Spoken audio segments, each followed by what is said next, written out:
네, 13장, 14장, 우리 여호수아에서요. 13장과 14장 굉장히 중요해요. 전환점이 일어나는 그런 장입니다. 13장 앞에까지는요.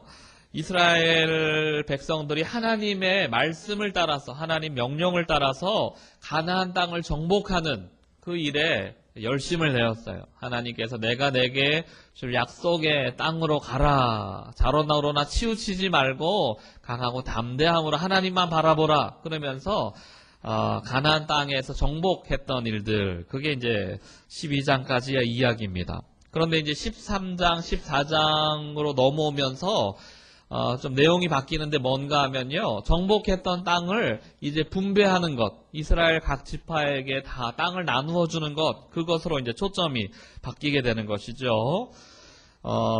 정복에서 땅의 분배로 관심이 바뀌게 됩니다. 여호수아의 역할도요. 앞에 나가서 싸우는 군대 장관에서 장수에서 이제 땅을 나눠주는 그런 행정가로 그의 모습도 바뀌게 되는 것이죠. 여기서 몇 가지 우리가 좀 메시지를 살펴보려고 하는데요. 첫 번째 살펴볼 메시지는요. 아무리 고난이 길어도 끝이 있다라는 거예요. 우리 옆에 분들에게 한번 선포해 주실 때 고난이 아무리 길어도 끝이 있습니다. 한번 선포해 주세요. 고난이 아무리 길어도 끝이 있습니다. 이게 은혜예요. 이게. 고난이 있어도 끝이 있다라는 게 우리에게 소망이 되고 은혜가 되는 거예요. 가장 칠흑 같은 어둠이 우리 가운데, 인생 가운데 몰려오고 찾아올 때는요, 이걸 뒤집어서 말해보면 새벽이 가까웠다라는 거예요. 동틀녘이 가까웠다라는 거예요. 희망의 날이 가까워왔다라는 것이죠. 우리 사랑하는 성도님들 인생 가운데 고난이 있고 어둠이 있고 굉장히 긴 터널, 끝나지 않을 것 같은 그런 긴 터널 속에서 있다고 할지라도 우리가 믿음의 고백, 이 성경을 통해서 보게 되는 것처럼 고난에는 반드시 끝이 있구나, 이 믿음을 가지고 다시 한번 이 어려움의 시기를 넉넉하게 이길 수 있게 되기를 주 이름으로 축원합니다. 지금까지 고되고 힘든 전쟁이 있었어요. 정복 전쟁이 있었어요. 근데 그것을 마치고 하나님께서 기업을 배분하시는, 분배하시는 그런 이제 은혜로운 시간이 찾아왔다라는 것이죠. 눈물로 씨를 뿌리게 되면 반드시 기쁨으로 단을 거두는 시간이 있다라는 거예요. 그래서 주저앉지 않고 어려움 속에 넘어지지 않고 하나님께서 허락하실 귀한 풍성한 은혜를 바라보면서 이 시간을 지내는 것이 너무나 중요하다는 것이죠. 우리 계속해서 우리 본문 1절 말씀 같이 한번 읽어보도록 하겠습니다. 1절입니다. 시작. 여호수아가 나이가 많아 늙음에 여호와께서 그에게 이르시되 너는 나이가 많아 늙었고 얻을 땅이 매우 많이 남아 있도다. 여호수아에 대해서 이야기를 하는데요. 어떻게 표현하는가 하면 나이가 많아 늙었다. 나이가 많아 늙었다. 옆에 분들에게 다시 한번 고백해 주시겠어요? 나이가 많아 늙을 수밖에 없습니다. 우리 다 그런 존재예요. 성경은요 정확하게 말해요. 나이가 많아 늙었다. 여호수아도 늙었어요. 그 백전백승 전장에 나아가서 맨 앞자리에서 싸워서 늘 하나님의 도움으로 이겼던 그 사람도, 용감무쌍한 그 사람도 나이가 많아 늙었다. 모세는 어떤가요? 하나님의 기적을 늘 경험했고 홍해가 갈라지고 불기둥과 구름기둥으로 이스라엘 백성들을 인도해냈던 그 기라성 같은 거장 모세도요 나이가 많아 늙을 때가 있었어요. 다윗은 어떤가요? 하나님의 마음에 합한 자로서 어디를 가든지 형통했던 믿음의 사람. 전대에도 후대에도 없을 이스라엘에게 가장 기억에 남을 만한 귀한 왕이었는데 그도 나이가 많아 늙을 때가 찾아오는 것이죠. 우리 인생도 마찬가지예요. 살다 보면요. 이 땅에 살아가는 그 인생이 영원할 것 같고 끝이 없을 것 같지만 우리도 나이가 많아 늙을 때가 찾아온다라는 것이죠. 특별히 오늘 본문에서 나이가 많아 늙음의 이런 표현은요, 보통 임종이 가까웠을 때, 정말 이제 나이가 많이 들어서 생명이 많이 남지 않았을 때 쓰는 표현이에요. 일찍이 가데스 바네아에서 보고를 들었고 신의 광야에서 계수된 사람들 중에서요, 악평 보고 때문에 1세대 사람들은 다 가나안 땅에 한 사람도 못 들어갔어요. 그런데 여호수아와 갈렙만이 하나님의 약속의 땅에 들어가게 된 거예요. 이 둘만 노인인 거예요. 가만히 보면. 나머지는 다 젊은 세대들이 들어갔기 때문에 한참 일할 나이고 열심을 낼 수 있는 그런 사람들입니다. 그런데 여호수아와 갈렙은 나이가 많아 늙은. 당시 갈렙의 나이가 85세였으니까요. 여호수아 나이는 100세로 추정이 됩니다. 실로 젊은 시절부터 행군과 전투로 생을 살아왔고 여호수아도요. 이제 하나님 앞에 쓰임받고 열정적으로 그 인생이 쓰임받았던 인생인데 이제 기력이 다 쇠가지고 일상적인 이 전투에서는 그런 일선에서는 직접 전투에 참여할 수는 없고 물러나야 되는 그런 시기가 찾아왔다라는 것이죠. 그때 하나님께서 어떤 말씀을 주시는가 하면 아직 정복되지 않은 땅들이 있는데 이것들은 각 지파에게 밀어두고 너는 지파들에게 땅을 분배하는 일, 그 역할을 감당하라. 이렇게 말씀하고 계시는 거예요. 많은 경우에요, 교회에 이제 현대 세대 보니까, 한국교회 보니까요, 어르신들 세대가, 비율이 많으세요. 어느 교회를 가든지 젊은 층의 비율보다 어르신의 세대 비율이 많습니다. 그래서 이게 참 많이 교회적으로도요, 관심사가 되고 있어요. 교회 어르신들과 다음 세대 어떻게 연합할 것인가. 어르신들은요, 다음 세대를 위해서 일선에서 물러서서 아무것도 하지 말고 그냥 가만히 있어야지 이렇게 서운한 마음을 갖고 계시기도 하고요.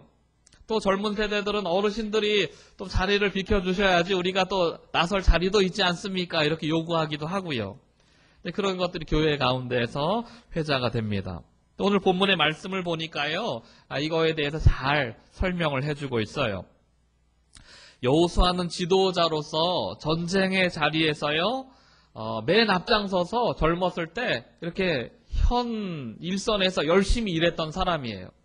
그런데 나이가 들어서 이제 그런 일들을 감당하지 못하게 되니까 하나님께서 뭐라고 하는가 하면요, 전쟁의 자리에서는 물러서지만 땅 분배하는 그런 역할로 보직을 바꾸어주는 것을 볼 수 있어요. 여전히 그에게, 여호수아에게 하나님 말씀하시는 것은요, 아직도 얻을 땅이 많이 남아있다 이렇게 말씀하세요. 저는 우리 여기 계신 어르신들이요, 일선에서 물러났다고 한숨 쉬며 땅이 꺼져라 이렇게 한숨 깊게 쉬고 그러지 않게 되기를 축복합니다. 하나님이 말씀하세요. 아직 정복해야 될 땅이 많이 남아있다. 옆에 분들에게 다시 한번 선포해 주세요. 아직 정복해야 될 땅이 많이 남았습니다. 아직 할 일이 많이 있습니다. 하나님 나라의 영원한 은퇴는 없어요. 보직이 바뀌었던 거예요. 보직이 바뀌었던 거. 젊을 때는 젊을 때만 감당할 수 있는 일이 있고 노년의 때는 노년의 때에 감당할 수 있는 일이 있다 이거예요. 여러분, 전쟁에 나가서 싸우는 일도 중요한 일인데요, 땅을 분배하는 일도 똑같이 중요한 일이에요. 하나님의 일에는 경중이 없어요. 다 소중하고 다 필요한 일인 것입니다. 그래서 건강한 공동체를 보면 특징이 있는데, 노년의 세대와 젊은 세대들이 잘 어우러지는 것, 이게 건강한 공동체의 특징이에요. 내 것이라고 막 붙잡고 안 내어주고 이러지 않고 다음 세대에게 잘 전수해주고 또 자신이 감당할 수 있는 일에 열심히 매진할 수 있는 공동체, 이게 건강한 공동체인 것이죠. 여러분, 우리 하늘을 나르는 비행기 있잖아요. 이 비행기가 스스로 이렇게 착 내려오면은 이거를 착륙한다고 표현해요. 근데 억지로 내려오면 추락하는 거예요. 성경에는요, 멋진 바톤 터치를 이루는 모습을 많이 보여주고 있습니다. 모세가 그랬어요. 기라성 같은 사람, 하나님의 기적을 많이 체험했던 사람, 이스라엘 백성들이요, 모든 마음이 모세에게 다 가 있어요. 그래서 본인이 마음만 먹으면 주구장창 눌러앉아 있을 수 있지만 하나님 말씀하실 때요, 딱 그 순간 결단하는 거예요. 여호수아 세우면서 하나님께서 나와 함께 하셨던 것처럼 여호수아와도 함께 한다. 이스라엘 백성들은 이제 여호수아의 말을 하나님 말씀처럼 받들라. 인수인계하는 거예요. 여호수아 역시 멋진 믿음의 유산을 이어가고 있습니다. 전 우리 교회가요, 이런 멋진 믿음의 전통들이 잘 세워져 갈 수 있기를 주 이름으로 축원합니다.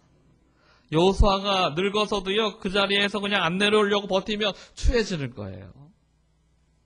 세대 교체가 잘 이루어지는 그런 교회에 미래가 있습니다. 어르신들은요, 뒤에서 젊은 세대가 잘 일할 수 있도록 격려하고 기도로 후원하고 적극적으로 힘이 되어 주셔야 돼요.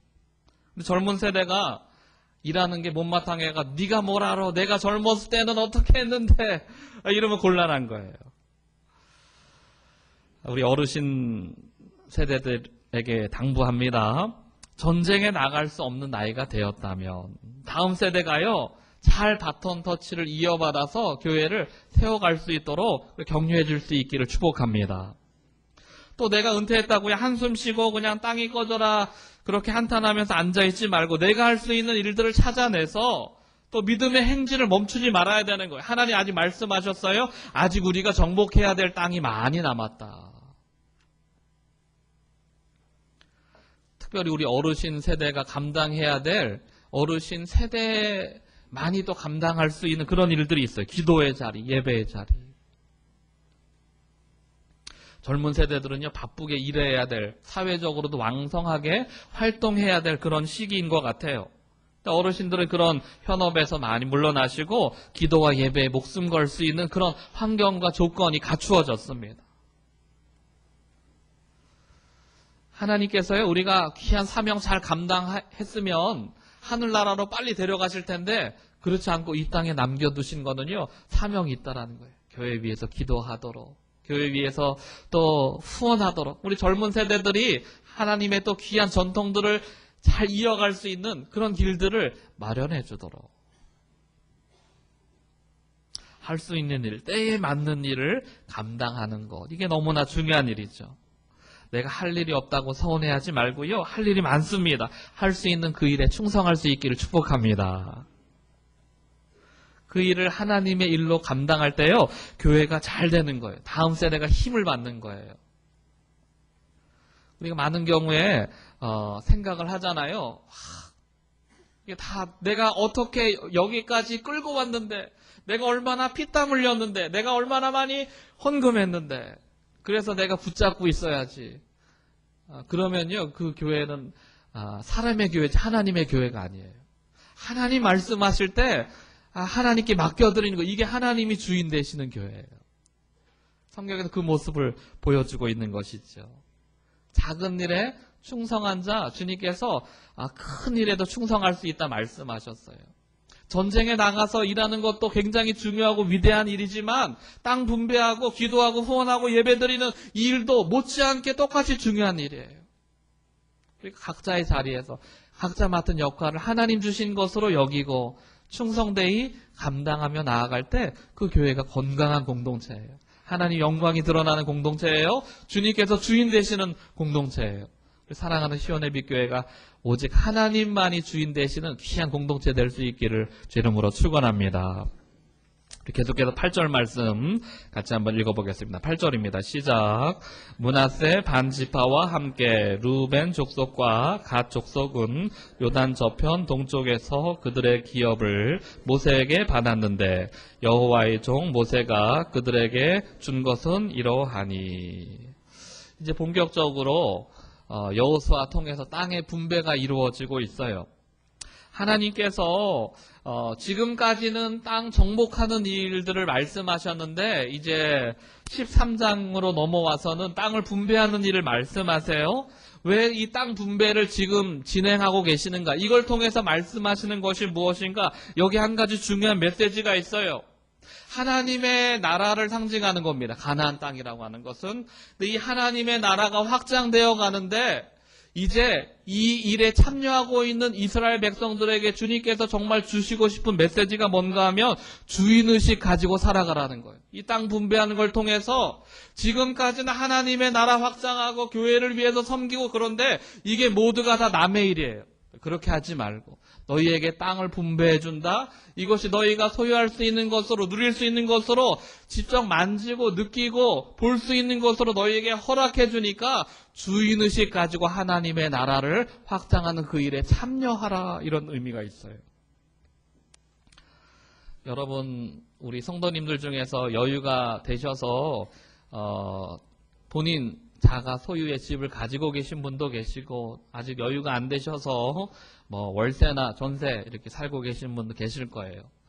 그런데 혹시나 자택을 소유하고 계신 분들은 내가 마련한 돈으로 집을 장만했을 때, 나의 소유의 집을 장만했을 때, 그때 여러분 어떠셨어요? 그런 기분. 도배도 새롭게 하고 장판도 깔고 온 집도 그냥 잘 예쁘게 꾸미고. 남의 집 살 때는요, 우리가 잘 그렇게 안 하잖아요. 좀 불편한 거 있어도 감수하고 살고 투자하고 이렇게 안 하잖아요. 근데 내 집 살게 되면요, 거기에는 투자도 하고 정성껏 꾸미기도 하고 내가 살 집이고 내 거니까 그렇게 주인의식 가지고 살아가는 거죠. 하나님께서 우리에게 그렇게 말씀하세요. 주의 몸된 교회, 하나님의 나라를 세워가고 있는 우리들에게 이 땅을 분배해 주시면서 주인의식 가지고 네 것인 것처럼 정성을 다해서, 마음을 다해서 하나님의 나라 가운데 참여할 것을 주님께서 요청하고 계시는 것이죠. 가나안 땅에 들어가서요, 손님처럼 살지 말고 주인처럼 살라는 거예요. 전 여러분들이 교회 다닐 때 손님처럼 다니지 않고 주인처럼 다닐 수 있게 되기를 축복합니다. 이 말이 어떤 의미인가? 우리가 집에 가서요, 막 방바닥에 휴지가 막 널브러져 있고 굉장히 더러우면 어떠세요? 당장 가서 깨끗하게 치우고 정리하고 가꾸고 할 거예요. 그런데 나와 아무런 상관이 없는 남의 집에 그렇게 돼 있다면 그냥 보기만 하지 거기 가서 막 활동하진 않아요. 우리가 교회 다닐 때도, 하나님의 나라를 세워갈 때도 동일한 마음이 필요한 것이죠. 손님으로서 눈치 보면서 왔다 갔다 하지 않고 내게 이득이 되는 일에만 참여하고 손해가 되면 뒤로 물러서는 건 손님이에요. 그런데 주인은 어떻게 하는가? 손해가 있어도 그걸 감수하고 내 집을 잘 가꾸기 위해서, 하나님의 나라를 잘 가꾸기 위해서 그 일 가운데 헌신하며 나아가고 열정적인 모습으로 세워지는 것이죠. 우리 시온의 빛교회 성도님들이요, 주인의식을 가지고 주의 몸된 교회, 하나님의 나라 세워가는 그 일에 앞장설 수 있게 되기를 주 이름으로 축원합니다. 느헤미야서에 보면 그 모습이 잘 드러나요. 성벽이 무너진 지 오래됐어요. 근데 사람들이요, 돌아와서 성벽을 세우는데 모두가 다 하나같이 팔을 걷어붙이면서 벽돌을 나르고 이 성벽 세우는 것을 열심히 해요. 자기 집도 보수해야 되고 생업을 위해서요, 경제활동도 해야 되는데 그런 거 다 밀어두고서 성벽 세우는 그 일에 모두가 다 팔을 걷어붙이고 한마음이 되어서 열정적으로 일하고 있죠. 왜 그런가? 내 일이라고 여기니까 그래요. 자기 집 담벼락이 무너졌는데 가만히 보고 있을 사람 있어요? 다 하나같이 손을 걷어붙이고 무너진 벽을 세우겠지요.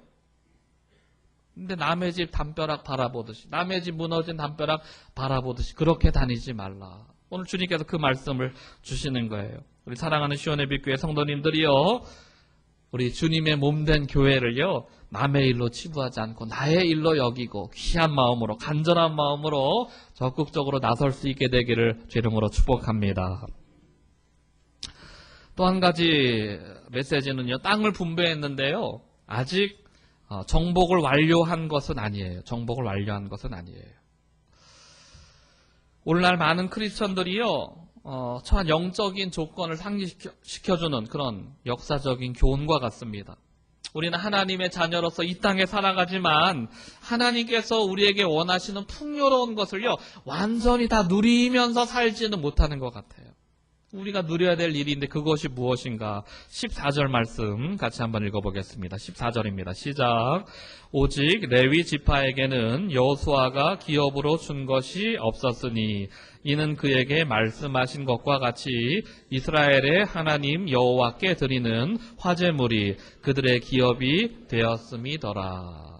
특별히 레위 지파의 이제 분깃에 대해서 설명을 하는데요, 특별히 그들에게 땅을 주진 않아요. 그런데 무엇을 주었다고 설명을 하는가 하면 여호와께 드려지는 화제물, 이것이 그들에게 기업이다. 어쩌면 영적인 레위 지파와 같은 우리 믿음의 사람들에게 하나님께서 주시고자 하는 귀한 기업이 무엇인가, 분깃이 무엇인가, 바로 이 화제물이에요. 예수 그리스도께서요, 죄로 말미암아 하나님과 우리 인간 사이에 결렬되었던 이 간극을 주님께서 친히 화목제물이 되시면서 그 간극을 메워주셨어요.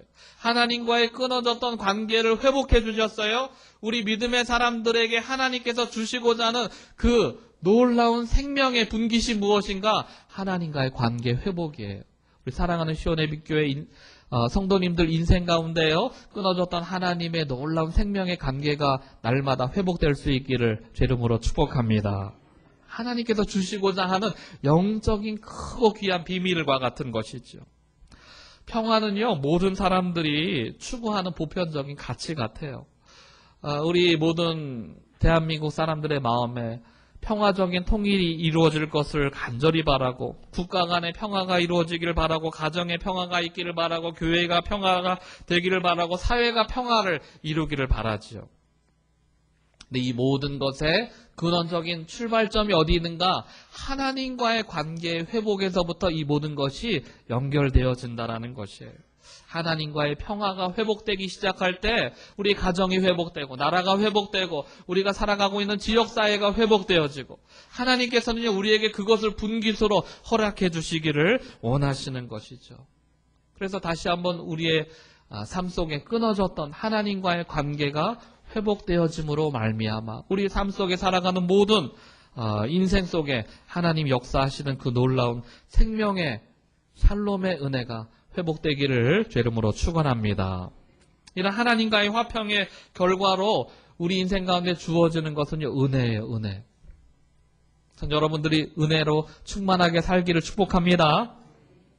은혜라는 여러 표현 중에서요, 헬라어 단어 중에 카리스라는 은혜가 있는데요, 이 하나님의 과의 관계가 회복될 때 이 카리스의 은혜가 임하는 거예요. 말씀이 말씀으로 들리기 시작하고, 하나님의 성품이 나의 삶 속에 정말 귀한 것으로 깨달아지기 시작하고, 하나님과의 깊은 관계가 다시 한번 돈독해지기 시작하는 것. 이게 진짜 은혜라는 거예요.